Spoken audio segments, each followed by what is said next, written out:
కానీ ఈ రాజు నీతికి రాజు.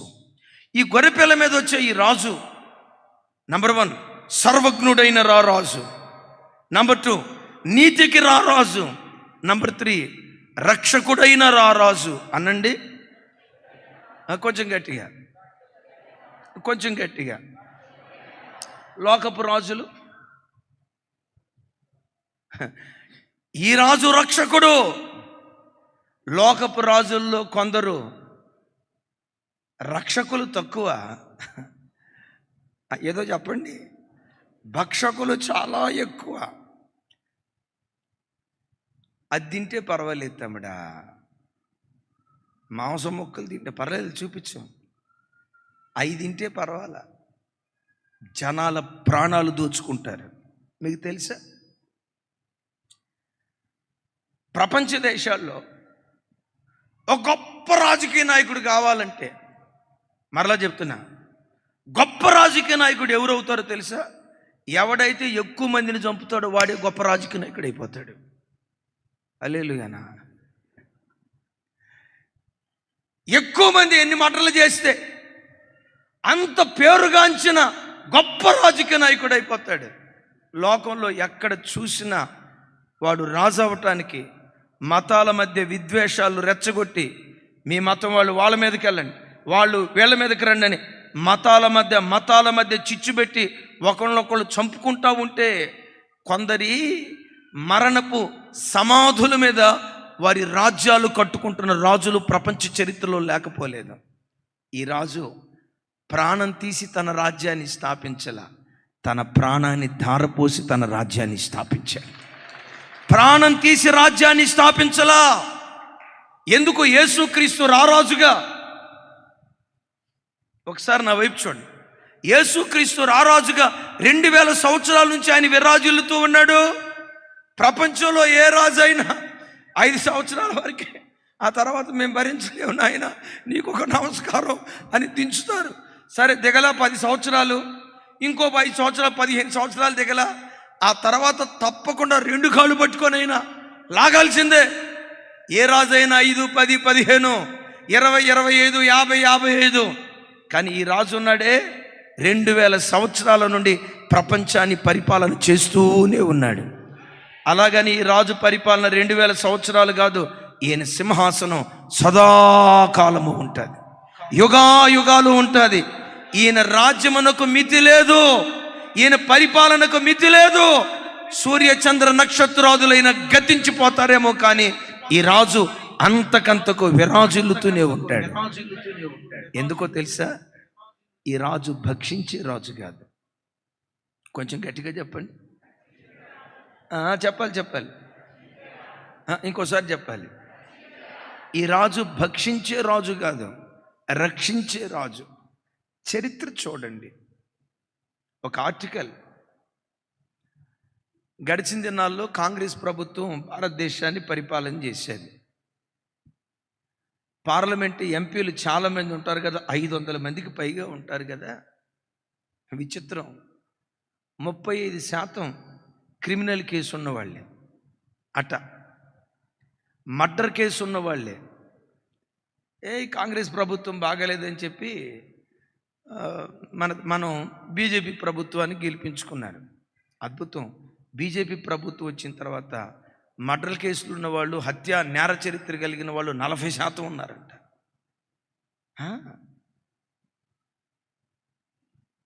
ప్రపంచంలో ఎవడు గొప్ప రాజకీయ నాయకుడైనా జనాలను చంపి, మతాల మధ్య విద్వేషాలు రెచ్చగొట్టి, ఎవరు మెజారిటీగా ఉంటారో ఆ మెజారిటీ మతస్థులను మైనారిటీ మీదకి ఉసిగొల్పి లేనివి ఉన్నట్లుగా చేసి జనాల ప్రాణాలు తీసి జనాల సమాధుల మీద వీళ్ళ సామ్రాజ్యాలు కట్టుకుంటున్నారు. ఈ రాజు చరిత్ర చూడండి. ఈయన గుర్రం మీద రాలేదు. ఈ రాజు ఈ రాజు గుర్రం మీద రాలా, గాడిద మీద వచ్చాడు. గుర్రం మీద వచ్చే రాజు యుద్ధం చేస్తానంటాడు, కానీ ఈ రాజు అంటాడు, నేను యుద్ధం చేసే రాజును కాదు, యుద్ధాలు మాన్పే రాజును. భూదిగంతముల వరకు యుద్ధములు మాన్పువాడు, ఇల్లు విరుచువాడు, బల్యమును తెగ నరుకువాడు, యుద్ధ రథాలను అగ్నిలో కాల్చివేసే శాంతి కాముకుడైన రాజు ఈ రాజు రక్షించేవాడే గాని భక్షించేవాడు కాదు. హల్లెలూయ. వేటిలో నుంచి రక్షిస్తాడు. ఈ గాడిద కట్టబడింది. చెప్పండి ఏమైంది? ఏమంటే మనం కూడా ఒకప్పుడు గాడిదలవే. అన్నా అంత మాట అనొద్దన్నా అని అనకండి. మీకు ఎప్పుడైనా కోపం వచ్చిందనుకోండి, పిల్లల్ని పట్టుకొని ఏమంటారు చెప్పండి, రే గాడిద. ఇది సరిపోక అడ్డగాడిద. మరి అది ఎక్కడి నుంచి వచ్చిందో నాకు తెలీదు, నిలువు గాడిద అంటారు కదా. అవును, కొన్ని గాడిద బుద్ధులే మనవి. ఈ గాడిదలు ఒకప్పుడు సినిమాల దగ్గర కట్టబడ్డాయి, బ్రాందీ షాపుల దగ్గర కట్టబడ్డాయి, పేకాట దగ్గర కట్టబడ్డాయి, వ్యభిచారపు కొంపల దగ్గర కట్టబడ్డాయి, దొంగతనాల దగ్గర కట్టబడ్డాయి, మూఢ నమ్మకాల దగ్గర కట్టబడ్డాయి, అంధ విశ్వాసాల దగ్గర కట్టబడ్డాయి, రకరకాలైన సాంఘిక దురాచారాల దగ్గర ఈ గాడిదలు కట్టబడ్డాయి.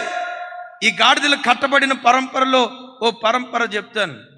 వెధవరాల్ని శుభకార్యానికి పిలవకూడదు. అమ్మో వెధవరాలు వస్తూ ఉంటే మనకు ఎదురొస్తుందంటే అశుభం. వెధవరాలి ముఖం పొద్దున్నే లేవటంతో చూడకూడదు అని సమాజం వెధవరాల్ని చిన్న చూపు చూసి పక్కన పెట్టింది. ఏ బిడ్డైనా చిన్నతనంలో తల్లిని తండ్రిని కోల్పోతే వీడు పుట్టడంతో వాళ్ళ నాన్న చచ్చిపోయాడంటే వీడు దురదృష్ట జాతకుడు. వాళ్ళ నాన్నను చంపి వీడు బతికాడు. వీడు ముఖం చూడకూడదు. వాడు తండ్రిని కోల్పోయాడు, తల్లిని కోల్పోయాడు. ఆ బిడ్డకు ఆదరణ కావాలా, సూటిపోటి మాటలు కావాలా? భర్తను కోల్పోయింది సార్. భర్తను కోల్పోయి జీవితంలో నిండు యవ్వన వయసులో ఒంటరిగా మిగిలిపోయింది. పిల్లలను పెంచుకోవడం కష్టమైపోతుంది. పని స్థలానికి వెళ్తే ప్రతివాడు వెకిలిగా చూస్తున్నాడు. ఒంటరిగా ఉంది, మగ దిక్కు లేదని ప్రతివాడు, నక్కను చూసిన ప్రతివాడు వేటగాడవుతాడన్నట్లుగా వెధవరాలను చూసిన ప్రతివాడు వేటగాడై వెకిలిగా ప్రవర్తిస్తున్నాడు. ఎలా బ్రతకాలో అర్థం కాక ఏడుస్తూ బిక్కుమంటూ భయపడుతూ ఆ వెధవరాలు బ్రతుకుతూ ఉంటే ఆ వెధవరాలను చూసి సమాజం ఏం చేసింది? ఇది ముండమోపిది, దీని రాత మంచిది కాబట్టి భర్త చచ్చిపోయాడు, దీని ముఖం చూడకూడదని చిన్నచూపు చూసింది. దైవజనమా, ప్రపంచంలో వెధవరాలను ప్రేమించడం ప్రపంచానికి నేర్పిన ఏకైక దేవుడు నేను ప్రకటించే రారాజైన ప్రభు అయిన యేసుక్రీస్తు వారు. తండ్రి లేని వారికి నేను తండ్రిని, వెధవరాండ్రకు న్యాయకర్తను, తండ్రి లేని బిడ్డలకు నేను తండ్రిగా నిలవబడతానని తండ్రి లేని బిడ్డల పక్షాన నిలవబడిన దేవుడు ప్రపంచంలో ఎవరైనా ఉన్నారంటే నేను ప్రకటించే రారాజు, నేను ప్రకటించే రారాజు. అందుకని యెరూషలేములో ప్రవేశించేటప్పుడు ఈయన అందరు రాజుల వంటి వాడు కాదయ్యా. ప్రజలు కట్ల చేత కట్టబడ్డారు, సాంఘిక దురాచారాల చేత కట్టబడ్డారు, మూఢ నమ్మకాల చేత కట్టబడ్డారు. ఆ కట్లు విప్పగలిగే ఏకైక రక్షకుడు ప్రభువైన యేసుక్రీస్తు వారు. కట్టబడిన గాడిదను ఎవడైనా విప్పగలడా? ఏ గాడిద? వ్యసనాలకు కట్టబడిన గాడిద. మీకు తెలుసా, వ్యసనాలకు కట్టబడిన గాడిదలను విడిపించగలిగే ఏకైక దేవుడు ప్రభువైన యేసుక్రీస్తు వారు. కొంచెం గట్టిగా చెప్దాం ఆమేన్. యేసు తప్ప ప్రపంచంలో మరెవ్వరూ పాపిని పవిత్రుడిగా మార్చలేరు, దుర్నీతిపరుని నీతిపరుడిగా మార్చలేరు. యేసు తప్ప బంధకాల మధ్యలో కూరుకుపోయిన వ్యక్తిని ఆ బంధకాలలో నుంచి లేవనెత్తలేరు. అందుకనే ఈ రాజు రక్షకుడు. నేను మిమ్మల్ని అడుగుతా, యెరూషలేములో ప్రవేశించేటప్పుడు వీళ్ళు బిగ్గరగా ఏమని కేకలేశారు? ఇందాక చెప్పే కదా, హోసన్నా హోసన్నా హోసన్నా, ప్రభు పేరిట వచ్చువాడు స్తుతించబడును గాక, హోసన్నా అని కేకలేశారు కదా. హోసన్నా అనే పేరుకున్న అర్థం ఏంటంటే ఇప్పుడే రక్షించుమి అని అర్థం. అనండి గట్టిగా. హిబ్రూలో చెప్పండిలే, తెలుగు వద్దు కానీ పెద్దగా. హోసన్నా, హోసన్నా, హోసన్నా అంటే రేపు రక్షించు కాదు, ఎల్లుండి రక్షించు కాదు. జక్కయ్య ఇంటికి వచ్చి ఈ రక్షకుడు అంటాడు, జక్కయ్య నేడు నీ ఇంటికి రక్షణ వచ్చి ఉన్నది. ఎప్పుడు? ఇంకోసారి తమ్ముడు నా వైపు చూడు, రేపు మారతా, వాయిదా వేయకు. రేపు నా జీవితాన్ని మార్చుకుంటా, వాయిదా వేయకు. రేపు నా బ్రతుకును దిద్దుకుంటా, వాయిదా వేయకు. ఈ దేవుడు రేపటికి మాత్రమే దేవుడు కాదు, దానికి మించి నేటికి నీ బ్రతుకులో రక్షకుడు. అందుకని కొరింథీ పత్రికలో అంటాడు కదా, ఇదే మిక్కిలి అనుకూలమైన సమయం, ఇదే రక్షణ దినం. దేవుడు నీతో మాట్లాడుతున్నప్పుడే బంధకాల నుంచి విడిపించబడి ప్రభు తట్టు త్రిప్పబట్టడానికి నిన్ను సమర్పించుకోవాలి. నేను వారం తర్వాత మారుతానయ్యా, రేపు మారుతానయ్యా, తర్వాత మారుతానయ్యా, రక్షణకు పొరపాటున వాయిదా వేయకూడదు. ఓ భక్తుడు అంటాడు కదా, రేపు అనేదానికి రూపు లేదు. రేపు అనేదానికి ఇంకోసారి రేపు అనేదానికి రూపు లేదు. హోసన్న అంటే నేడే రక్షించుమి, ఇప్పుడే రక్షించుమి అని ఆ మాటకున్న అర్థం. దైవజనమ, ఏ బంధకాల మధ్యలో నువ్వు బంధించబడి ఈరోజు ఆరాధనకు వచ్చినా, త్రాగుడు బంధకంలో ఉన్నావా, పోర్నోగ్రఫీ బంధకంలో ఉన్నావా, అక్రమ సంబంధాల బంధకంలో ఉన్నావా, ఏ బంధకాల మధ్యలో నువ్వు బంధించబడ్డావో నాకు తెలియదు.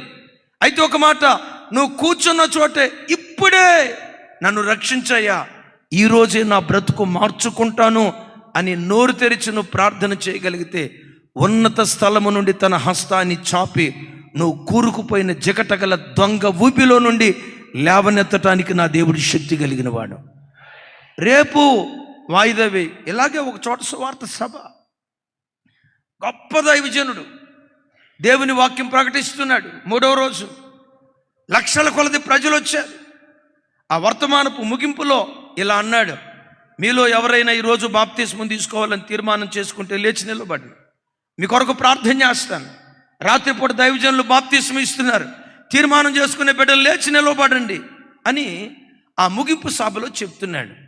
ఎంతోమంది యవనులు, యవన చెల్లెళ్ళు, పెద్దవాళ్ళు, వృద్ధులు నేను బాప్తిస్మం తీసుకుంటా అని లేచి నిలవబడ్డారు. దైవజనుడు వేల మంది ప్రజలు నిలవబడితే సంతోషంగా ఒక్కొక్కరిని చూస్తూ ప్రార్థన చేస్తున్నాడు. ఈలోపు ఒక యవన అమ్మాయి నిలవబడినట్లుగానే నిలవబడి టకామని కూర్చొని సడన్గా ఆ కార్యక్రమం మధ్యలో డైరీ ఓపెన్ చేసి డైరీలో ఏదో రాస్తుందట.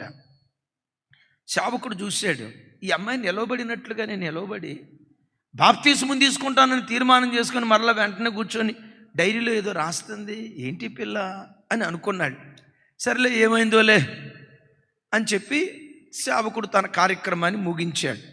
ప్రార్థన అయిపోయింది, అటు బాప్తిసాల కార్యక్రమం జరుగుతుంది. సేవకుడు తనకు ఏర్పాటు చేసిన హోటల్కి వెళ్ళాడు. సరిగ్గా మధ్యరాత్రి 12:30 ఆ ప్రాంతంలో సేవకుడు గది దగ్గరికి ఎవరో వచ్చి టపా తలుపు కొడుతున్నారు. తలుపు తీశాడు. తనకు పరిచారకుడిగా నియమించబడిన అబ్బాయి తలుపు కొడుతున్నాడు. ఏంటి బాబు ఈ టైంలో తలుపు కొడుతున్నావు? అయ్యా, మన హోటల్ ఎదురుగా భయంకరమైన యాక్సిడెంట్ అయిందయ్యా. హోటల్ ఎదురుగా భయంకరమైన యాక్సిడెంట్ అయితే నన్ను ఎందుకు లేపుతున్నావయ్యా? ఆ యాక్సిడెంట్లో చనిపోయింది ఎవరో కాదయ్యా, మన ప్రార్థనకు వచ్చిన అమ్మాయి అయ్యా. ఆ మాట వింటంతో లక్షల కొలది ప్రజలు ప్రార్థనకు వచ్చారే. ప్రార్థనకు వచ్చిన అమ్మాయి చనిపోయిందా? గుండెలు అవిసేరట్లుగా పరిగెత్తుకుంటా కిందకి వెళ్ళాడు. ఎవరో ఈ అమ్మాయిని చూస్తే, ఇందాక లేచి నిలబడి కూర్చుందే ఆ అమ్మాయి. ఈ అమ్మాయిని చూసే కదా ఇందాక. అవును, లేచి నిలబడి కూర్చుంది ఆ అమ్మాయి కదా. అవును, నిలబడినట్లుగానే నిలబడి కూర్చుని డైరీలో ఏదో రాసింది కదా. ఏమి రాసింది డైరీలో? వేరే వాళ్ళ డైరీ ముట్టుకోకూడదు, సేవకుడికి తెలుసు. కానీ ఏదో రాసింది. ఏమి రాసిందో చూద్దామని చెప్పి డైరీ ఓపెన్ చేస్తే డైరీలో రాసిందట, దేవా, నీ కొరకు బ్రతుకుదామని తీర్మానం చేసుకున్నా, కానీ ఈ ఒక్క సంవత్సరం నాకు అవకాశం ఇవ్వయ్యా. ఈ ఒక్క సంవత్సరం లోకంలో ఎంజాయ్ చేయాల్సినంత ఎంజాయ్ చేస్తాను. మరలా వచ్చే సంవత్సరం మాకు మీటింగ్స్ జరుగుతాయి కదా, వచ్చే సంవత్సరం మీటింగ్స్లో తప్పకుండా నేను మారు మనసు పొంది బాప్తిస్మం తీసుకుంటానయ్యా, వచ్చే సంవత్సరం మీటింగ్లో తీసుకుంటానయ్యా అని రాసింది. రక్షణ వాయిదా వేసింది. వచ్చే సంవత్సరం మీటింగ్లో తీసుకుంటాను అన్న బిడ్డ వచ్చే సంవత్సరం వచ్చింది, మీటింగులు జరిగాయి, కానీ ఆ మీటింగులో ఈ బిడ్డ లేదు. భయపెట్టాలని నేను ఈ మాట చెప్పట్లా. ప్రభు నీతో మాట్లాడినప్పుడే, దేవుని వాక్యం చేత దేవుడు నిన్ను సంధించినప్పుడే, నీ బ్రతుకును దిద్దుకోమని దేవుడు నిన్ను హెచ్చరించినప్పుడే, నువ్వు ఉన్న చోటే ఇప్పుడే నన్ను రక్షించయ్యా, నేడే నాలో ఓ గొప్ప విప్లవాత్మకమైన మార్పు కలిగేటట్లుగా నా పట్ల కార్యం చేయ్యా అని నువ్వు ప్రార్థన చేయగలిగితే లోకపు రాజులు భక్షిస్తారేమో, నేను ప్రకటించే రాజు రక్షించే రారాజు. చప్పుడు కొడుతూ ఆయనకి స్తోత్రాలు చెప్దాం. రైట్. 4వది, ఈ రారాజు నమ్మకమైన రారాజు అనండి. ఇంకోసారి చెప్పండి, నమ్మకమైన రారాజు. అలాగని లోకంలో ఉన్న రాజులందరూ అపనమ్మకస్తులు అనను, కానీ ఎక్కువ శాతం కొందరు అపనమ్మకస్తులైన రారాజు, అపనమ్మకస్తులైన రాజులు, వీళ్ళందరూ రాజులు. ఈయన ఎలాంటి రాజు? ఈ రాజు నమ్మకమైన రాజు. నమ్మకమైన రాజు అని చెప్పడానికి కారణం ఏంటంటే, ఈయన రాకమునిపే, యెరూషలేము ప్రవేశించక మునిపే 500 సంవత్సరాల క్రితం జకర్యా గ్రంథంలో ప్రవచించాడు. నీ రాజు సాత్వికుడై, నీతిపరుడై, దీనుడై, భారవాహకమైన గాడిద పిల్ల ఎక్కి సియోను నీ వద్దకు వస్తూ ఉన్నాడు. ఉత్సహించి సంతోషించు అంటే నేను మీ దగ్గరకు వస్తాను అని 500 సంవత్సరాల క్రితం జకర్యా గ్రంథంలో ప్రవచించాడు. చూడండి ఆ మాట.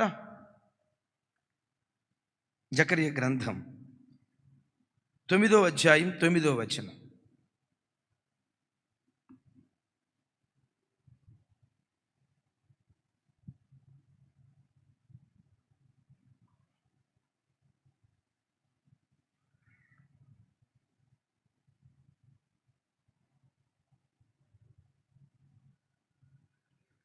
నాతో కలిసి చెప్పండి. సియోను నివాసులారా బహుగా సంతోషించుడి, యెరూషలేము నివాసులారా ఉల్లాసముగా ఉండుడి. నీ రాజు, ఎవరి రాజు? ఈ రాజు నీ రాజా? ఎవరి రాజు? ఈ రాజు. అందరూ పెద్దగా చెప్పాలి, అనండి పెద్దగా. నా రాజు. ఎవరి రాజు? నా రాజు. నీ రాజు నీతిపరుడు, రక్షణ గలవాడు, దీనుడునై గాడిద పిల్లను ఎక్కి నీ యొద్దకు వచ్చుచున్నాడు. ఈ ప్రవచనం ఎప్పుడు చెప్పబడింది? నేను వస్తాను అని చెప్పాడా? ఎప్పుడు చెప్పాడు? 500 సంవత్సరాల క్రితం చెప్పాడు. మరి ఆ చెప్పిన దేవుడు వాగ్దానం చేసినట్లుగా వచ్చాడా లేదా? చాలామంది రాజకీయ నాయకులు ఉంటారు. నేను రాజకీయ నాయకులను కించపరచట్లా. ఎంతోమంది నీతి కలిగిన వాళ్ళు ఉన్నారు, బాధ్యత కలిగిన వాళ్ళు ఉన్నారు. కానీ ఎలక్షన్ల ప్రచారం జరిగేటప్పుడు ఏమంటారో తెలుసా? ఇదిగో నన్ను గనక గెలిపిస్తే, నేను గెలిచిన వెనువెంటనే మీ రోడ్డు ఉంది, తారు రోడ్డు వేపిస్తా, నేల మీద పాలు పోయినా మరలా తోడుకొని టీ పెట్టుకొని తాగొచ్చు. లోకపు రాజులు చేసే మాట ఏంటంటే, ఇదిగో తారు రోడ్డు వేపిస్తా అని ప్రమాణం చేస్తారు. ఈ లోకపు రాజులు ఎలాంటి వాళ్ళు తెలుసా? ఎలక్షన్ క్యాంప్ అయినప్పుడు అద్భుతంగా కనపడతారు. వన్స్ గెలిచాడా 4.5 సంవత్సరాలు హానోకు మాయమైనట్టు మాయమైపోతాడు. ఆ మధ్య ఒక గెలిచిన రాజకీయ నాయకుడు 4 సంవత్సరాలు బట్టి కనపడకపోతే గోడల మీద పోస్టర్లు అంటించారు. ఏమైనా తెలుసా? మా ఎంపీ కనపట్లా. మీకేమైనా అడ్రస్ తెలిస్తే మాకు చెప్పండి. గెలిచేటప్పుడు ఇట్లా ప్రమాణం చేశాడు, గెలిచిన తర్వాత 4 సంవత్సరాలు అవుతుంది, కనపట్లా. లోకపు రాజులు వాగ్దానం చేస్తారు, చేసిన వాగ్దానాన్ని మర్చిపోతారు. కానీ నా రాజు ఎవరో తెలుసా? ఏది చెప్తాడో అది చేస్తాడు.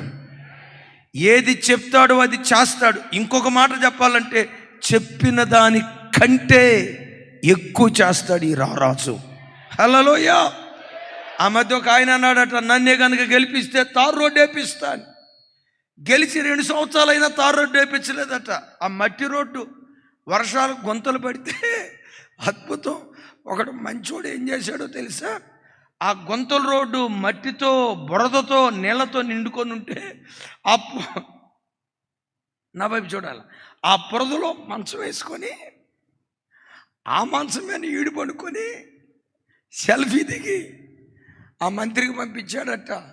తారు రోడ్డు వేపిస్తాను అన్నావు కదయ్యా, నేల మీద పాలు పోసిన పాలు ఎత్తి టీ పెట్టుకొని తాగొచ్చని ఇదిగో ప్రమాణం చేసావు కదయ్యా, చూడు పాలు ఏరులై ప్రవహిస్తుంది, బురద పాలు ఏరులై ప్రవహిస్తుందని ఫోటో తీశాడు. ఆ తర్వాత తెల్లారిపాటిగా తారు రోడ్డు వేయించారు అనుకోండి, అది వేరే సంగతి.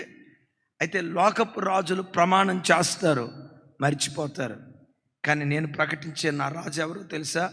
వాగ్దానం చేసినవాడు, నమ్మదగినవాడు. వాగ్దానం చేసినవాడు, నమ్మదగినవాడు, దానికి మించి నెరవేర్చుటకు సమర్థుడై ఉన్నాడు. చప్పట్లు కొట్టు స్తోత్రాలు చెప్దాం గట్టిగా, హల్లెలూయా. దైవజనమా, ఒకసారి మీరు ఆలోచించండి.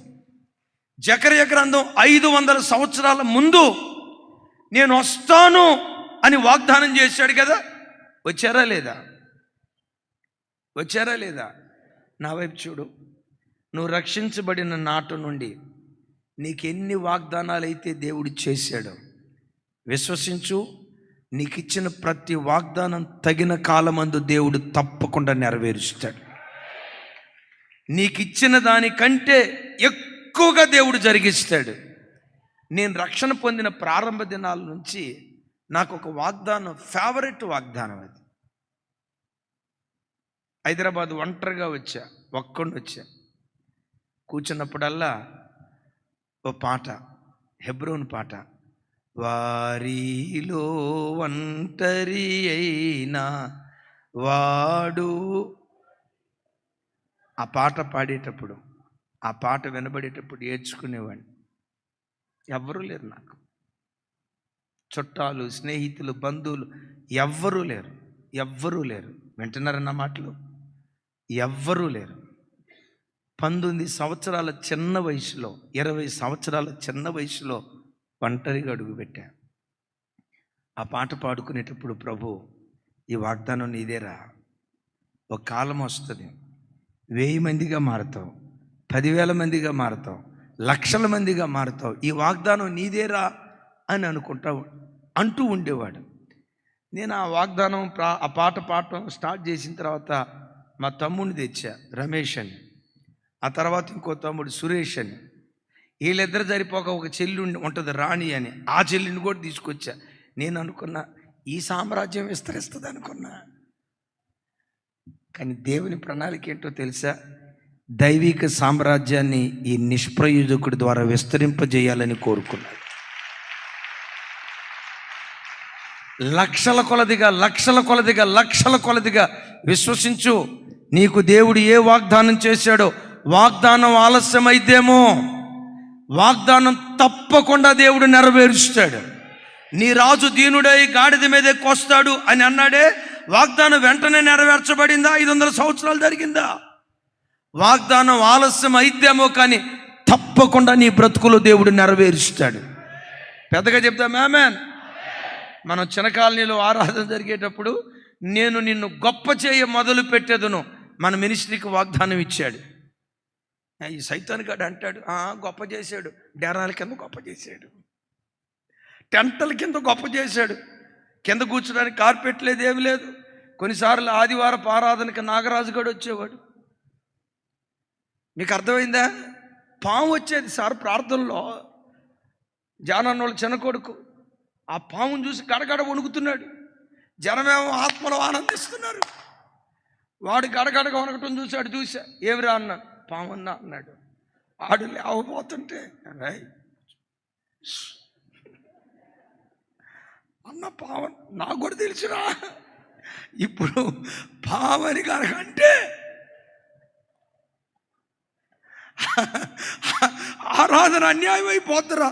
అన్నా పావన్నా, ఒరే నువ్వు అంత పెద్దగా చెప్పాల్సిన అవసరం లేదురా, అది పావన్న సంగతి నాకు కూడా తెలుసురా, సైలెంట్గా ఉండరా అని అంటే, ఆ పాము చూడండి ఇట్లా లేచి అది కూడా ఇట్టా ఆరాధించింది. ఇట్టా అని మరలా సపమని నేల మీద పడి జరజరమని పొట్టలోకి వెళ్ళిపోయింది. నేను పోతున్నాలే పాస్టర్ గారు, నువ్వే టెన్షన్ పడకంది. సైతాన్ గాడు అంటాడు, గొప్ప చేస్తాడంట, గొప్ప చేస్తాడంట, గొప్ప చేస్తాడంట. దైవ సేవకురాలు సేవకు వచ్చే ముందు తనకిచ్చిన వాగ్దానం ఏంటో తెలుసా? నా కుమారి, నీవు వేవేలకు తల్లి ఒగుదువుగాక. ఇప్పుడు 10 మంది ఉన్నప్పుడు ఇప్పుడు ఆమెను అంటున్నారులే ఇప్పుడు ఆమెను అంటున్నారులే. ఆ రోజుల్లో దేవుడు మాకు వేవేళ్లకు తల్లి వగుదువుగా కానీ వాగ్దానం చేశాడు అని అన్నావు. 100 మందిని సంపాదించండి చాలులే అన్న. వేలు మంది అంట మనుషులు నాతో సహా అలా అనుకుంటాం. కానీ నీ దేవుడు ఎవరో తెలుసా? నీకు చేసిన వాగ్దానానికి మించి ఆయన కార్యాలు చేస్తాడు. ఎందుకు? బోటకపు మాటలు చెప్పి ప్రజలను మిస్మరైజ్ చేసేవాడు కాదు. ఏది చెప్తాడో, ఇంకొక మాటలో చెప్పాలంటే చెప్పిన దానికంటే ఈ రాజు ఎక్కువ చేస్తాడు. హల్లెలూయా. నేను మిమ్మల్ని అడుగుతా, దేవుడు మీకు చెప్పిందే చేశాడా? చెప్పిన దానికంటే ఎక్కువ చేశాడా? నాకు సరిపోలా. నన్ను అడగని చెప్తా. నా ప్రభువు నాకు చెప్పింది కొంతే, చేసింది ఎంతో ఎంతో ఎంతో, వివరించలేనంత, పదాలకు చాలనంత. ఎందుకో తెలుసా? లోకపు రాజులు ఎలాంటి వాళ్ళు, కానీ నీవు నమ్ముకున్న రాజు నమ్మకమైన రాజు. గట్టిగా చెప్తాం ఆమేన్. ఇన్ని సుగుణాలు ఉన్నాయి కదా. ఇప్పుడు 4 సుగుణాలు చెప్పాను. నంబర్ 1, సర్వజ్ఞుడు. నువ్వు ఆడ కూర్చున్నది తెలుసు దేవునికి. ఎన్నావు తమ్ముడు? శృతి ఆడ కూర్చుంది తెలుసు, మీ అత్తగారు అక్కడ కూర్చుంది తెలుసు, మీ మామగారు అమలాపురం వెళ్ళింది కూడా తెలుసు. అన్నీ తెలుసు ఆయనకి. కూర్చున్న మీ ముఖమే నేను చూస్తా, కానీ నీ రాజు నీ గుండెల్లోకి తొంగి చూస్తాడు. నీ గుండెల్లోకి తొంగి చూస్తాడు. నీ గుండెల్లోకి నీ గుండె గదిలోకి తొంగి చూస్తాడు. సర్వజ్ఞుడైన రారాజు, నీతిపరుడైన రారాజు, రక్షించు రారాజు, నమ్మకమైన రారాజు. మరి ఇన్ని గుణాలు కలిగిన వాడు నా వైపు చూడాలా? మనం ఏంటో తెలుసా? మన రేంజ్ అదిరా అనాలా? ఇన్ని సుగుణాలు కలిగిన ఈ రాజు దీనుడు. ఇన్ని సుగుణాలు కలిగిన ఈ రాజు సాత్వికుడు. ఇన్ని సుగుణాలు కలిగిన రాజు నేల మట్టుకు తగ్గించుకునే దీనత్వం కలిగిన రాజు. యేసయ్యకి మహిమ కలుగును గాక. ఇప్పుడు మనిషి హెచ్చించుకోవడానికి పెద్ద ఎక్కువేం అవసరం లేదండి. మనోడికి జేబులో 2000 రూపాయల కాగితం కనుక పెడితే, కడక్కన ఇస్త్రీ చేసిన బట్టలు కట్టుకుంటే, మంచిగా ఆ రోజు తలస్నానం చేసి అద్దంలో చూసుకున్నప్పుడు మనోడు కాస్త అందంగా కనపడ్డాడు. ఆ రోజు అందంగా కనపడ్డాడు. 2000 రూపాయల కాగితం జేబులో ఉంది. ఇక మనోడి ఫీలింగ్ ఏంటో తెలుసా? ఈ రోజుకు నేనే రాజుని. ఎలానే హిందీలో ఏమంటారంటే, ఏక్ దిన్ కా సుల్తాన్ అనండి. నా అంత తోడు లేడు అని కాళ్ళ ఎగరేస్తాడు. ఈ సృష్టిలో సుగుణాలు కలిగిన దేవుడు ఎవరైనా ఉన్నారా అంటే, సద్గుణాలు కలిగిన దేవుడు ఎవరైనా ఉన్నారా అంటే, సుగుణాల సంపన్నుడు ఎవరైనా ఉన్నారంటే ఒకే ఒక్క ఆయన. ఆయనే మన ఆరాధ్య దైవం ప్రభు అయిన యేసు క్రీస్తు వారు. సద్గుణ రాశి, సుగుణాల సంపన్నుడు, 10,000 మంది పురుషుల మధ్యలో పురుషోత్తముడైన దేవుడు. ఆయన వంటివాడు, ఆయనకు సమమైన వాడు, ఆయనకు పోటీ అయిన వాడు సృష్టిలో ఎవ్వడూ లేడు. కానీ ఇన్ని సుగుణాలు కలిగిన వాడు ఎలాంటి వాడు? అందుకనే అన్ని నామముల కంటే మహోన్నతమైన నామంగా విరాజిల్లుతూ ఉంది ప్రభు అయిన యేసుక్రీస్తు వారి నామం. చప్పలు కొడితే యేసయ్యకు స్తోత్రాలు చెప్తా.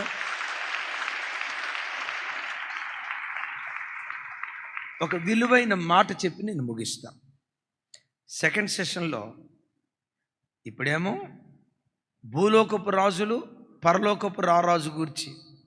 సెకండ్ సెషన్లో ప్రవక్త అయిన బిలాము వర్సెస్ బిలాము గాడిద, ఈ రెండింటి మధ్య.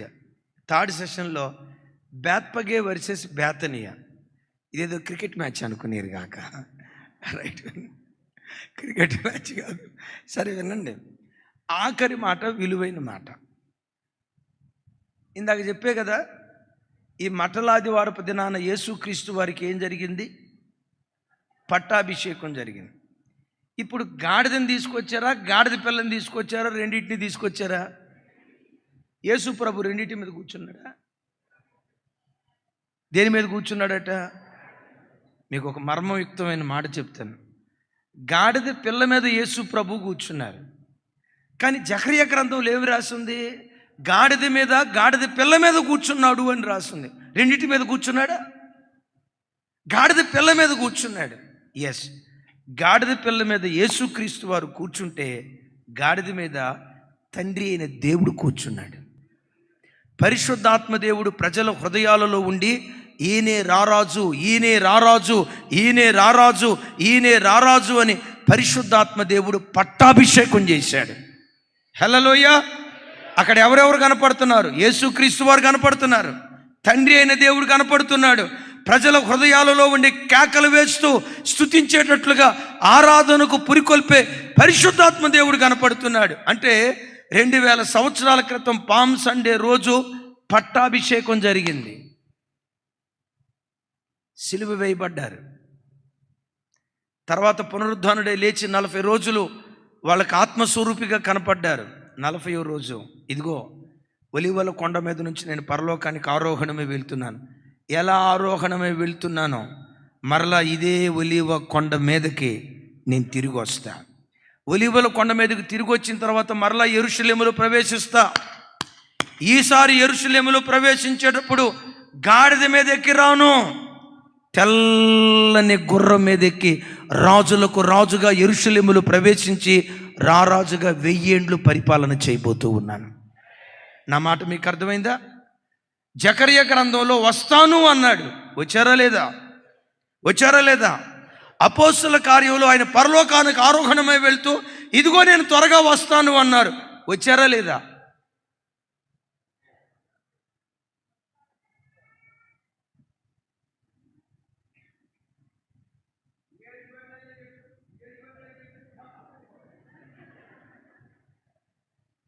చూడాలి.